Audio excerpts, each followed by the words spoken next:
नमस्कार साथियों, आज हम बात करेंगे फिनलैंड के बारे में। जी भाई, फिनलैंड भी अभी अच्छा खासा ट्रेंड में चल रहा है। फिनलैंड में जॉब कैसे मिलेगा?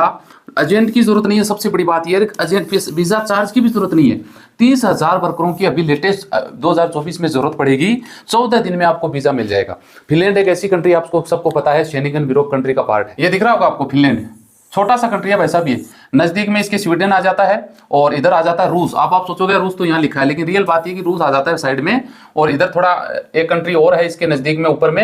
यानी 3-4 कंट्रियों के नजदीक ये कंट्री है। मात्र 6 लाख की पॉपुलेशन है भाई साहब, 6 लाख। अब 6 लाख लोगों में से ये मान लो 70% लोग विदेशी हैं, 200 लोगों के यहाँ पे जॉब कर रहे हैं। यूरोप में शेंगेन कंट्री में 6 लाख की पॉपुलेशन है। लैंग्वेज वैसे देखा जाए तो फिनलैंड की जो लोकल लैंग्वेज है वो चलती है, और नॉर्मल इंग्लिश चल जाती है। अगर इस देश में आप जाते हैं तो आपको इसमें इतने सारे बेनिफिट है कि आप सोच नहीं सकते। सबसे टॉप 10 की कंट्री है ना, टॉप 10 कंट्री में 6 नंबर पर है। वर्कर्स लाइफ है ना, सबसे बेस्ट कंट्री है। और सैलरी देने वाले मामलों में जैसे यूरोप में कितनी कंट्री है, उसमें 13वें नंबर पे आता है। यानी अच्छी खासी तनख्वाह इस देश में मिल जाती है आपको। अगर आप वर्क करने के लिए फिनलैंड में जाते हैं तो हैप्पीनेस्ट कंट्री इन वर्ल्ड में आ जाता है, 6 नंबर पे आती है। ठीक है जी, हाई क्वालिटी लाइफ यहाँ पे बहुत बेस्ट है भाई साहब, आप सोच नहीं सकते। प्लेंटी ऑफ जॉब अपॉर्चुनिटी सबसे ज्यादा है। 30,000 जॉब तो भैया अभी 2024 में आने वाली हैं। इनको ये मान लो कि सालाना 15,000 इनको स्टूडेंट चाहिए और 30,000 वर्कर चाहिए 2030 तक। समझ गए? तो बेस्ट है। आपकी सैलरी एवरेज है ना, इनकम लगभग 45,000 यूरो बन जाती है महीने की, और सालाना ईयर सैलरी बन जाती है 45,000। और 40 घंटे आपको वीक में काम करना होता है। और मात्र आपको पीआर 4 से 5 साल में पीआर आप अप्लाई कर सकते हैं। अब वीजा की बात करें तो देख सकते हैं, वीजा जॉब सीकर वीजा होता है, जिसपे हमने वीडियो बनाया था, आप जा सकते हैं। ई ब्लू कार्ड भी होता है, जो एक बार मिल जाता है तो 27 देशों में जॉब कर सकते हैं। एक बिजनेस वीजा होता है, रेजिडेंस परमिट वीजा होता है सेल्फ एम्प्लॉयमेंट के लिए, आपका खुद का कोई काम है तो। और residence permit and employment person के लिए भी ये 5 प्रकार के यहाँ पे वीजा हैं। और अभी की कंडीशन ये है, फिनलैंड में देख सकते हैं लैंग्वेज फ्री कंट्री है, यानी आपको नॉर्मल लैंग्वेज आती है तो भी मिल जाता है। 14 दिन में आपको वीजा मिल जाता है फिलहाल के टाइम में। नॉन यू सिटीजन है ना, उनको भी भाई साहब वीजा मिल सकता है। नो आइलेट्स की भी जरूरत नहीं है, कोई आपको फंड की जरूरत नहीं है, लो एजुकेशन की भी जरूरत नहीं है ना। और फैमिली के साथ में best country work in abroad 2024 में आपको मौका मिल सकता है। 5 साल का वीजा मिल सकता है, वर्क परमिट वीजा, जिसमें आप फर्स्ट में जाते हो तो 1 साल का लगता है पासपोर्ट में, और फिर आपकी कंपनी चाहे तो 4 साल का डायरेक्ट और उसको एक्सटेंड करवा सकती है।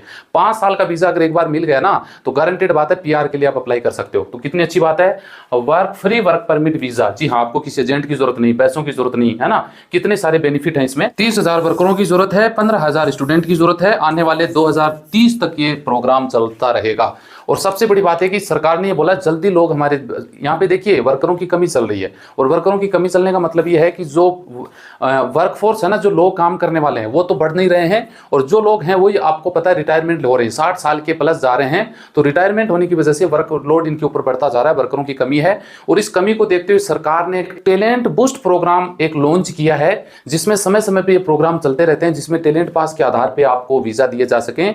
और 2027 तक ये स्कीम रेगुलर, अभी पहले तो क्या थोड़े थोड़े टाइम की थी, जैसे महीने पर स्टार्ट कर दिया 2 महीने, लेकिन उनसे इनसे पार नहीं पड़ी, तो अभी इसको फिक्स कर दिया 2027 तक। टैलेंट बूस्ट प्रोग्राम, यानी इसका मतलब ये होता है जिनके अंदर टैलेंट है उनको बूस्ट करके आगे तक पहुंचाना। मेरी लैंग्वेज में मैं बता रहा हूं, कंपनियों की सख्त जरूरत है, वर्करों की कमी नहीं है, कमी चल रही है इस वजह से। और सबसे बड़ी बात यह कि ये जो टैलेंट बूस्ट प्रोग्राम है ना, 4 देशों के ऊपर लागू किया है, इंडिया, ब्राजील, वियतनाम, फिलीपींस। अब देखिए, इसमें बता दूं कि फिनलैंड की पहले से इंडियन लोगों के ऊपर नजर है, क्योंकि इंडिया के जो लोग हैं ना भाई साहब, आप मानते नहीं, यकीन करिए, वर्ल्ड लेवल पे तहलका मचाए हुए हैं। जिन देशों में वर्करों की जरूरत है उनकी नजर भारत के लोगों के ऊपर टिकी हुई है, और फिनलैंड की भी नजर भारत के ऊपर टिकी हुई है, आप यकीन करना। इसीलिए भारत के साथ इमिग्रेशन पॉलिसी थोड़ी लचीली की है। आप देखो यार, 2000 मैंने खुद ने वीडियो बनाया, 2022 तक इंडियन वर्करों को लेते ही नहीं थे। ओनली मैंने खुद ने बोला कि भाई साहब हाई स्किल्ड वर्करों को लिया जाता है, बाकी ये नॉर्मल जॉब है ना उनको तो एंट्री नहीं है। अब बोलते हैं जी पढ़े लिखे जो लोगों के आ जाओ जी, सब आ जाओ हमारे देश में। वर्करों की कमी चल रही है, खासतौर से भारत के ऊपर इस सरकार का,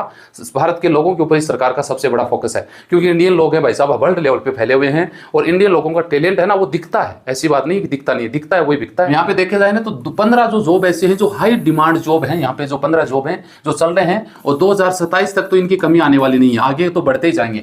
हेल्थ केयर असिस्टेंट हो गए इसमें फर्स्ट में, qualified nurses in public health care nurses 2 number पे, सोशल वर्कर स्पेशलिस्ट 3 नंबर पे, स्पेशलिस्ट मेडिकल से रिलेटेड जो भी स्टाफ होता है टोटल आ जाता है, डाई केयर टीचर्स हो गए, ऑडियोलॉजिस्ट हो गए, स्पीच थेरेपिस्ट हो गए, डेंटिस्ट हो गए, home based personal care workers हो गए जो घर में जो काम करते हैं ना होम केयर से रिलेटेड, बायोलॉजिस्ट हो गए, रेस्टोरेंट और केटरिंग स्टाफ हो गया, ऑफिस और वर्क प्लेस क्लीनर साफ सफाई वाला काम हो गया, स्पेशलिस्ट टीचर हो गए, और नर्स और वार्ड नर्स से रिलेटेड हो गए, फॉरमैन द कंस्ट्रक्शन सेक्टर यानी कंस्ट्रक्शन बिल्डिंग लाइन से संबंधित है, इन जॉबों की भारी कमी है। अब इसमें अगर सैलरी की बात करें तो देख सकते हैं डेंटिस्ट में लगभग ईयरली तनख्वाह देखा जाए तो 31,000 यूरो से ज्यादा तनख्वाह है। पेथोलॉजिस्ट में देख सकते हैं 64,000 यूरो सालाना तनख्वाह है। रजिस्टर्ड नर्सेज में 62,000 यूरो है। कंस्ट्रक्शन फोरमैन में 62,000 यूरो तनख्वाह है। नर्स होम केयर में 60,000 यूरो है। किचन शेफ वगैरह जॉब है उनमें 43,000 यूरो है। टीचर चिल्ड्रनहुड डेवलपमेंट में 29,000 यूरो है। राइटर्स वेटर्स में बात करें वेटर वगैरह वेटर्स में 26,000 यूरो है। ये जो तनख्वाह है ना 15 जो जॉब है ये लगभग एवरेज तनख्वाह, इसमें ये नहीं कि भैया जो मैंने बोल दिया वही मिलेगा, एवरेज तनख्वाह मैंने बताई है। एक आदमी 5 साल से काम कर रहा है तो उसको क्या 30,000 यूरो मिलेगा, और एक आदमी क्या गया है उसको ही क्या जाते ही 30,000 यूरो मिलेगा, ऐसा नहीं है। एवरेज तनख्वाह मैंने आपको बताई। तो भाई देख सकते हैं, आप चाहो तो ट्राई कर सकते हैं। लेटेस्ट अभी न्यूज भी है, ये प्रेस रिलीजेस की न्यूज है, मैं बता रहा हूं। देख सकते हैं, Finland facing shortage of workers are 15 most demand job foreigners apply can apply करें। यानी आपको फिनलैंड है फेस कर रहा है शॉर्टेज, वहां पे वर्करों की कमी है।